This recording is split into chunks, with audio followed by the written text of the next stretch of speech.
Okay, now we're inside the vehicle, and John Robinson is going to go on a test drive. I guess my first question is, how do I start this thing? It's like a spaceship, yeah. Okay. Just put your foot on the brake. Okay. Turn that knob. There we go. Yep.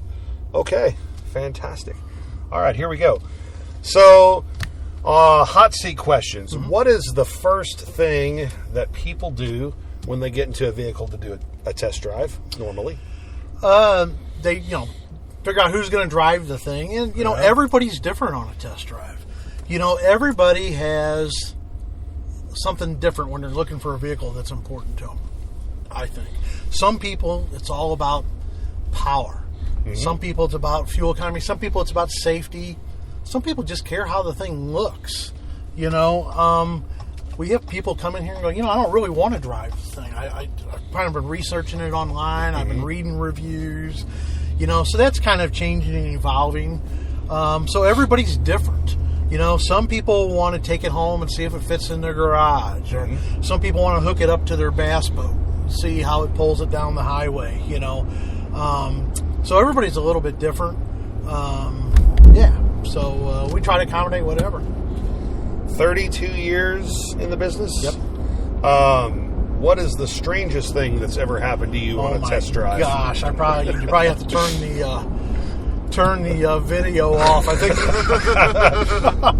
the most PG strangest thing that's ever happened on a test lot drive. of interesting stuff. I'd really have to think about that because really it is all over. When you're dealing with the public. Sure. Everybody's got a different situation. Yeah. Man, I really have seen it all. I've had lots of interesting conversations with people in cars. Right. Let's put it that way, Has anybody ever been pulled over while you've test drove? Yeah? Yep. I have worked with people that... worked with a guy that got shot on a test drive. Oh, my gosh. Yep. I've had cars stolen on test drive. Oh, my gosh. Wow. Unfortunately, not here. Other places that I've worked over the years. Yeah, so when I say I've seen it all... You've seen it all. I've seen it all. Yep. Have you ever taken somebody on a test drive and you're thinking there's no way they can afford this vehicle, and then you start crunching the numbers and you realize this person has a perfect credit score and is more than able to do that? Well, that's an interesting thing that you brought up there. Human nature. You tend to be kind of judgmental. Sure. But that is one thing that if you're going to survive in this business, like I have, you have to not do that. You have to really work. Sometimes it's hard. I'll be honest with you. Sometimes it's hard. But you have to treat everybody the same way. You have to treat everybody with respect. Flip side, I've sold doctors or tried to sell doctors that I couldn't get approved. For instance. There's a lot more that goes into it when you're working with the loan part of it than just credit score. There's lots of things that we probably don't have time for the video. So that goes both ways. I've sold multiple lottery winners over the years that came into very, very large sums of money that didn't look like they could buy lunch at McDonald's. And have continued to be good customers over the years because they went maybe somewhere else and got blown off or were treated poorly.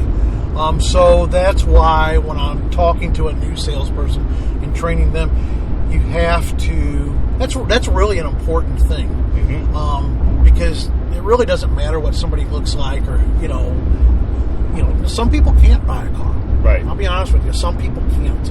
But that doesn't mean that in their situation in the future, they might be able to. And people have memories. People remember how they were treated. Maybe a year or two ago, I didn't have a job or whatever. I just went through a divorce and whatever the situation was.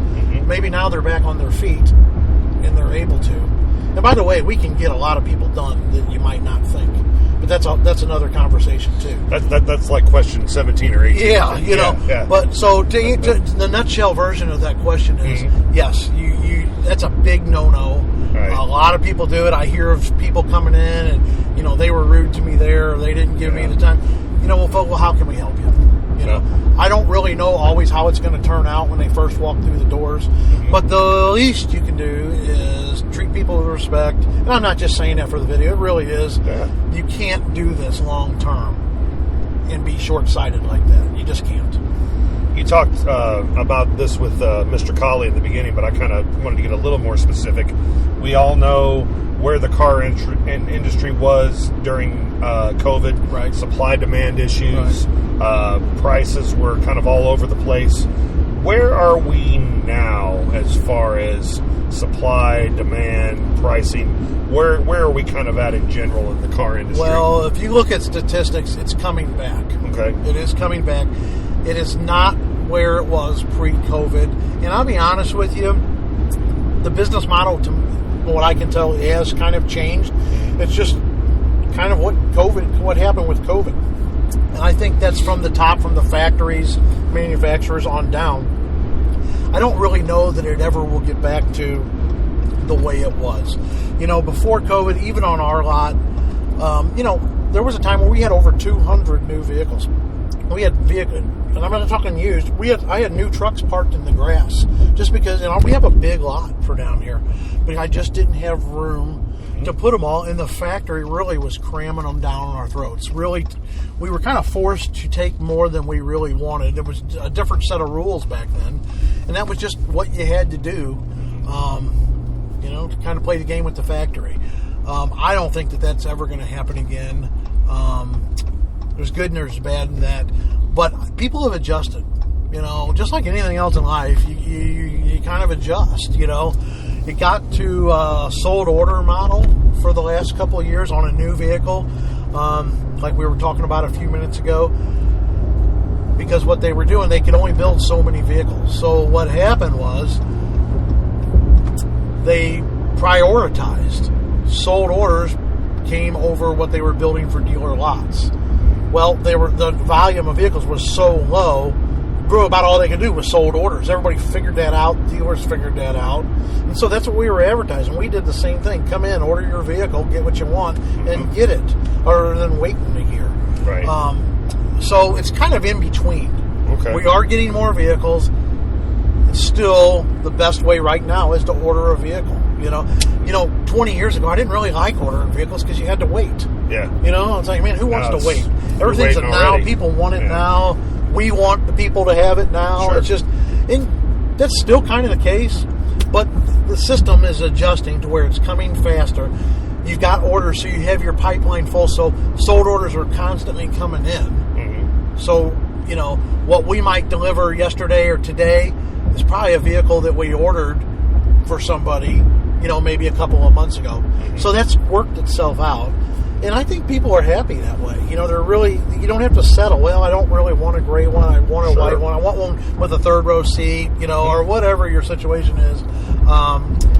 So the market has changed. My opinion is I don't think that it will go back. It will swing back that way somewhat. I follow all the trends online, all the experts on YouTube, read all the industry publications. I'm into that. I could bore people for hours talking about that kind of stuff, stats and trends, and right. But the nutshell is it's going back. I don't think it's going to go back to what it was. What was your first car? My very first car, my parents paid $700 for an AMC, which most people on here won't even know what that is, American Motors Corporation. Yes. A Pacer. You ever seen a Pacer? Oh, yeah, absolutely. Probably the ugliest car that ever was. Had wood grain paneling. Yeah. That car, funny story about that car, I was happy to have it. Sure. It got me around, got me to school, wrestling practice. That was an ugly car. Yeah. I was proud of that car. I waxed that car, changed the oil on it myself, and I took care of it. That car, I was on a date in high school coming down Highway 55, and that car caught on fire. Right there on my date. Highway 55 went up in flames. And that was my first car. Wow. Yep. What was the first car that you bought yourself? Like, went to the dealership, did everything? What first did you buy? Car that I bought myself was a 1988 GMC Sonoma. It was like a S10 Chevy. Okay. GMC had the S15. Okay. So it was the GMC version. That was the very first new vehicle I bought. I was in college. I bought it against my parents' advice. Don't go into debt while you're in school and that kind of thing. I kind of look back on it. My payment on that vehicle was $178.18. I think it was only for about 3 or 4 years. Yeah. Compared to what they are today. Oh, yeah. My parents really were right on that vehicle, but I kept that vehicle. I love that little truck. And I had that truck until after I was engaged. I think I went out on the first date with what is now my wife in that truck. We both went to SEMO in Cape Girardeau. Mm-hmm. And I picked her up in the dorm in that thing. And that was a good little truck, fun little truck. And I drove that until we were out of school and got engaged. And then I traded it for another vehicle that was a little more practical for for more people. But yeah, that was my first vehicle that I bought on my own. Oh. Yep. Did you guys meet at college? Yeah, we met down at SEMO. Mm-hmm. I was there. She went to Mac for 2 years. Mm-hmm. I went to Fox. She went to Farmington. So we met down there, and we were actually at a fraternity party, and it was her beginning of the year. It was her first night there, right before school, I guess, and maybe not her first night. And we met then, yeah. So, we've got an anniversary coming up next month. Wow. Yeah, as a matter of fact. I didn't have to think about that, folks. It's June 29th. Yes. And 3 kids? I have 3 kids. Yeah. My oldest is a high school teacher in Springfield, Glendale High School. He's got his master's. Great. He was a journalist at one time. He was a journalist. Yeah. Yes, that's right. You've got a good memory. Yeah. He graduated with his bachelor's, got a journalism degree, moved to Kansas, worked for a paper, came back to Southwest Missouri, and the whole time he kept saying, I want to go to school again, and I want to be a teacher. I'm like, you know what? You already graduated. The dad kept kicking in. Sure. But he did it on his own, and he wanted to be a teacher, and he's finishing his 2nd year, and he is really doing good, and we're happy for him. He's married, just bought his first house. Great. And then my daughter is graduating from Lindenwood tomorrow, as a matter of fact. Wow, yeah. And so big things are going to be happening with her here, hopefully in the next year or so. And then my youngest son, Evan, who is 23, he helps with the MAC basketball team. He works at Sugar Fire. He likes to play the guitar. Lots of stuff. So he's busy, and so I'm blessed. Yeah. 3 good kids, and they make us proud, and it's all good there. Yeah. You also have a famous brother-in-law, Keenan, and he is all over the place. Talk a little bit about some of the roles on TV shows and movies that he's landed. Keenan will kill me for this because I probably don't know them all. Yeah, you don't have his IMDb memorized? No, but I have looked it up. Yeah, okay. But I have a brother-in-law that's an actor in Los Angeles, and he, obviously he grew up here in Farmington, went to Mac and then Maryville, played ball there, and he interned on KSDK Channel 5 in the sports department, and then moved to New York. He had this dream of wanting to be an actor. Right. And if you think about that, man, I just moved to New York and say I want to be an actor. That's pretty. That takes a lot. Yeah. Say it like that, and he did it. And so he lived in New York for several years. I don't really know how. I think he got some gigs on MTV. He was the MTV logo, right? MTV logo guy.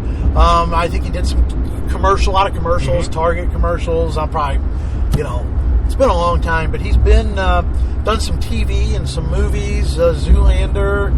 He was just in NCIS. I think he was in something with John Hamm. He's met some really neat people.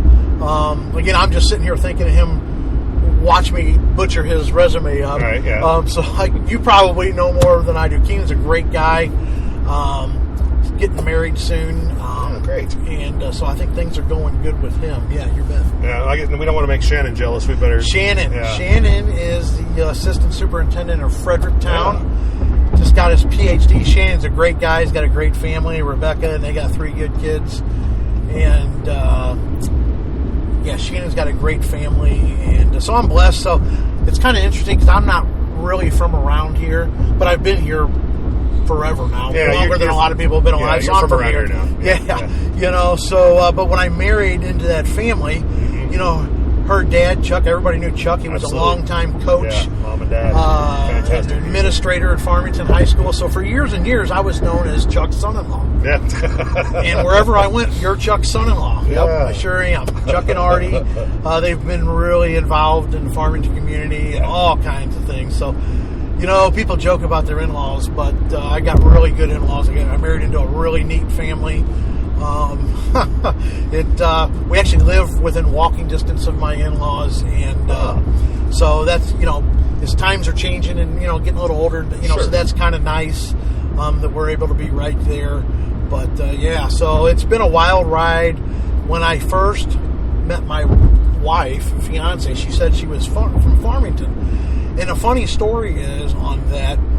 When I was growing up, we kind of messed with horses a little bit. Mm-hmm. And the only time that I ever came or heard of Farmington, we came down a few times to the livestock auction out on the highway. Right. We never even went into town. I thought that was Farmington. Yeah. The livestock barn on 67. Yeah. So when she introduced herself and said she was from Farmington, man, instantly I thought of the livestock barn. Right. I thought, man, that's where you live, So, you come home, you meet the family and that kind of thing. Well, obviously there's a town. It's a really nice little town. It wasn't nowhere near as big. I don't think the Super Walmart was even there. None of the Maple Valley, So Farmington has changed a lot. Mm-hmm. But we were going to live in St. Louis, and she got a job with Black Knight TV. She had worked for Channel 12, KFES, and when we were in college, and I got into the car business thinking I will do this until I can find a real job. And so we thought, here we are. The car business has been good to me. I've raised a family on it. Yeah. And but anyways, we thought her job was going to be the more permanent job. Uh-huh. Well, at the time, Black Knight TV was through Farmington Cablevision before there was Charter or Spectrum, and she had to live in the district. And that rule doesn't exist anymore. Yeah, exactly. Yeah. So I kind of came down here dragging, I thought, I'm not too sure about moving to Farmington, Right. It has been the best move we ever made for so many reasons. Relationships, friendships, involved in church, I've been in the business. I've worked in St. Louis and I've worked down here. There's no comparison to being in the car business down here versus in the city for lots of reasons. But I've got lots of contacts all over the place. I know just about everybody in the business, no matter where they work. Mm-hmm. So that's neat. But living in Farmington and raising your family in a town like this, where you kind of knew a lot of people, it's really hard to explain if you are from a big city. I remember going to football games at a huge high school. You didn't know nobody. Yeah. We got married. We didn't have kids. We go to the Farmington Friday night football games. You sat next to the same people, and you became friends. And you went to the homecoming parade. You went to country days. You went to all those little small town things that you used to kind of snicker at, and then you kind of learn to appreciate that kind of stuff. Right. And then as I began my business career in this town, it was even more important because people know you. Mm-hmm. When I walk down the aisle at Walmart, this is how I always tell new salespeople, talking about judging people and things like that. You don't ever want to go to Walmart or go to Applebee's and see somebody you sold and maybe something didn't go right. Yeah. And then you have to do a U-turn with the cart in the aisle. I will never, ever do that. I will never think about that when you're making a deal, when you're talking to somebody, when you're shaking their hands, or when you're looking them in the eyes. You do what you say you're going to do. Sometimes you can't do everything because you're going to bump into them again. Yeah. You want them to refer their friends and family. Things like that are important, even more so in a small town like Farmington or St. Francis County. I keep saying Farmington, Bonne Terre, Sure. All these little communities down here. I'm on the radio, you talk to people, they know your name. I get people come up to me and maybe I'm not quite sure who they are. Right. Turns out I sold them a vehicle, or I sold their parents a vehicle, or 25 years ago or 30 years ago, So people remember that kind of stuff. And so in one aspect, it can be a little more difficult in a small town because you have to carry yourself different. Right. When you're just I've worked at dealers with 30, 40 salespeople, and, they come and go. You don't even learn their names, and customers are a blur, and, you sell, 250, 300 cars a month. That's a whole different experience, but I prefer this, where people, and there's value in that, and the customer can feel like we were talking about earlier, appreciated, and you don't have to worry about coming back in 6 months as my salesperson. Still there. People move on, but most likely, they're still there. If you were not selling vehicles, what would your profession be?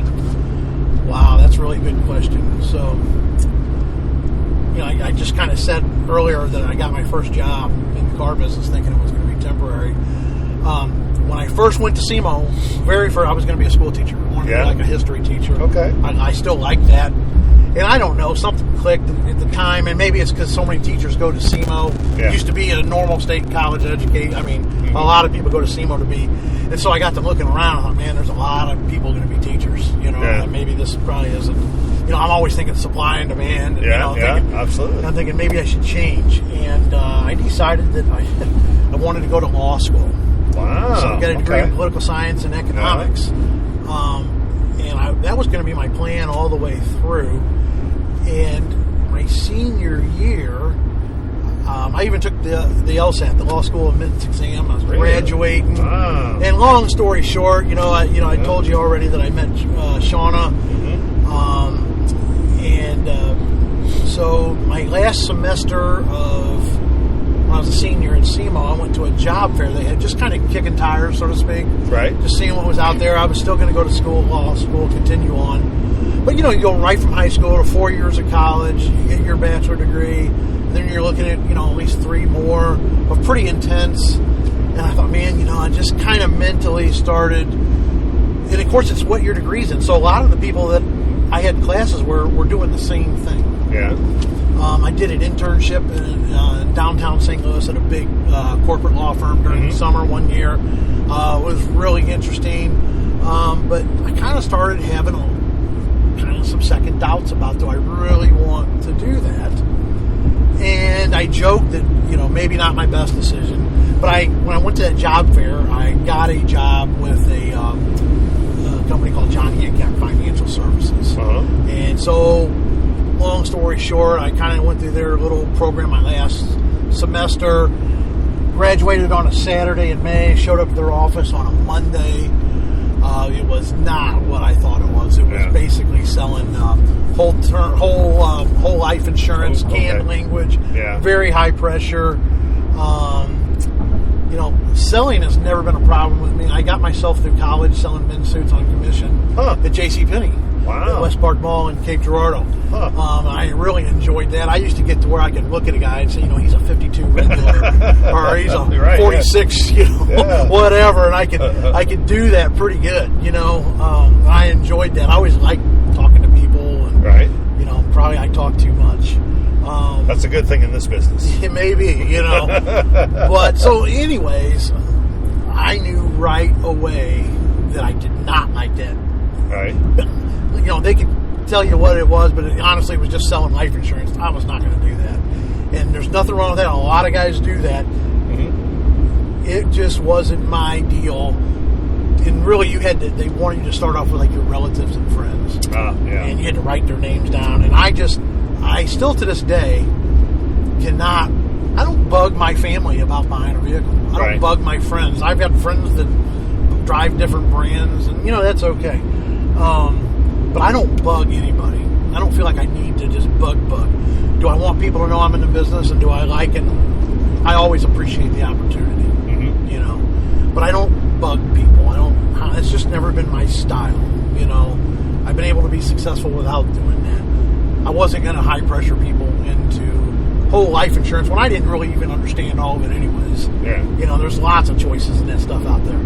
So that lasted about a week and a half, and what I did was I went I had to do something because the whole time we thought we had a job. Well, we got engaged.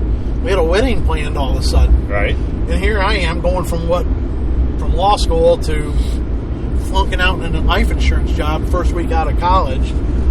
I had to have a job, And so I bought what did you do back then? There was no internet.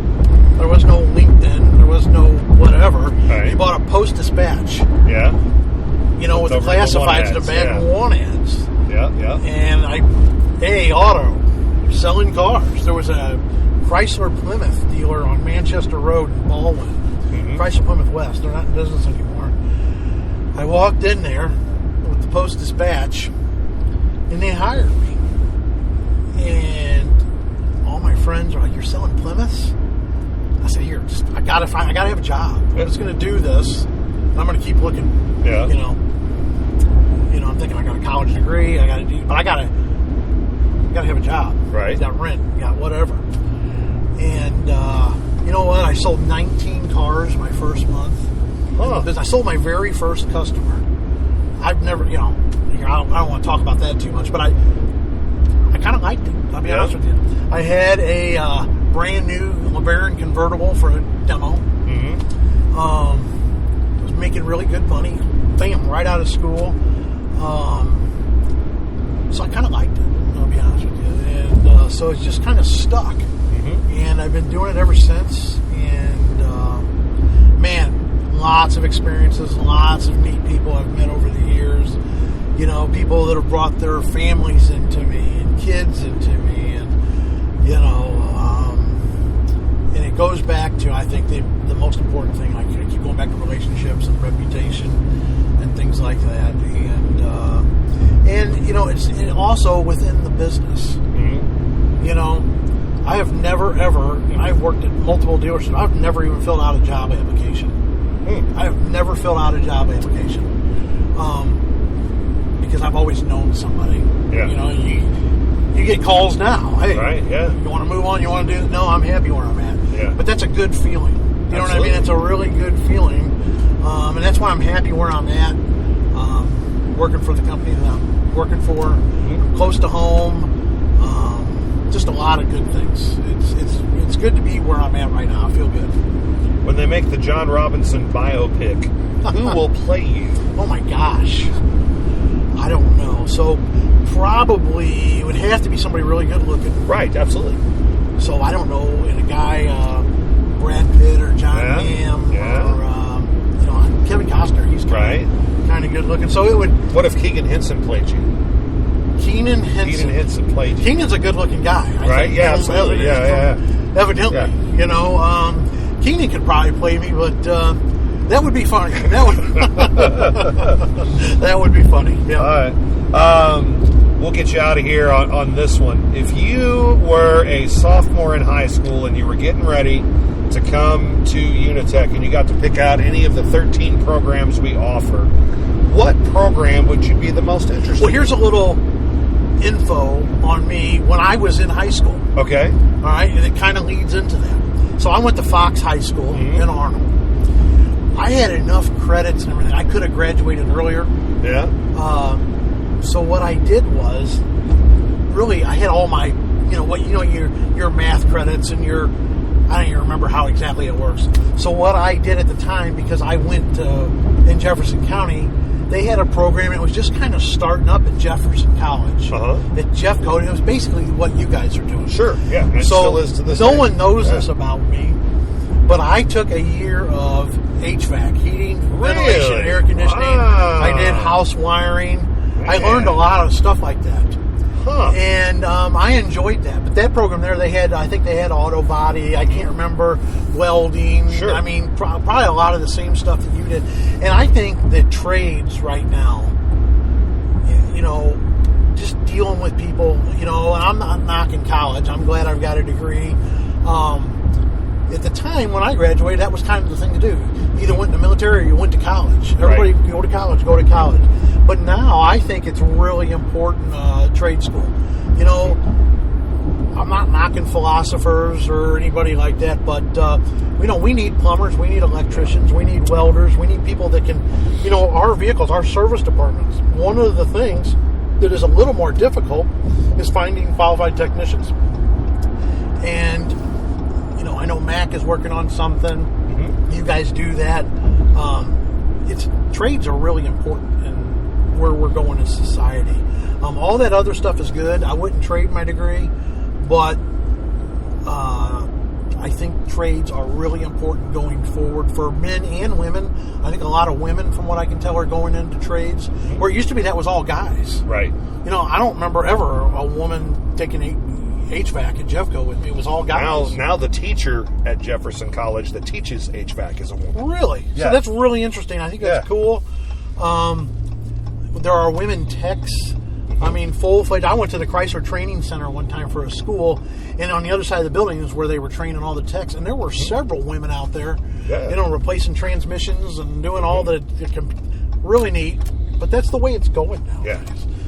So UniTec, and that's why we're glad to be doing this. So this month, as he mentioned, every vehicle that's sold in Pettus Auto Group gets $100 towards their building program. Well, we got a bunch of dealerships. That's going to be a lot of cars. We're going to have a big month this month. And so we're glad to help out. But trade school is important for men and women. Sometimes people get into that not really knowing for sure what they want to do. Right. And they really find their knack. That's the nice thing. Instead of going to school for 3 or 4 years and really not knowing what you want to do, go away to college, you can do that right here locally and learn a trade. So if you want to get into, as an electrician and journeyman, get into the trade union or, pipe fitters, plumbers, or whatever, all those unions, those are really a good way to raise a family and take care of yourself. And so that's why it's important for places like UniTec, in my opinion. See, I was thinking you take digital media because how fluent you are when you speak. Because you made that answer stretch like all the way until we're pulling back up to Pettus, Chrysler, Dodge, Jeep, Ram. And again, the whole month of May, every vehicle sold, not just at the Farmington location, all over. All the Pettus, yep. All the Pettus' locations, $100 go into the UniTec Foundation. There's the park. Okay. Yep. How'd I do on my test drive? Did I break any laws? Did you like the truck? Oh, I love it. They're pretty nice. I'm kind nice. of a truck guy. I don't want to be shoehorned in a car. Yeah. So I generally, there'll always be a new truck sitting in my driveway just because they're comfortable. Awesome. Yeah. Well, you can check out this truck, this Ram Laramie, and all the vehicles on the lot. What's the website in case people want to look ahead? PettusAuto.com. Very easy to remember. In fact, we just got a new website. It's pretty neat. Fantastic. John, appreciate it, man. It's been a lot of fun. Yeah, absolutely. All right. John Robinson, sales manager for Pettus Automotive. And again, this has been Hot Seat. Please like and subscribe for more fun videos.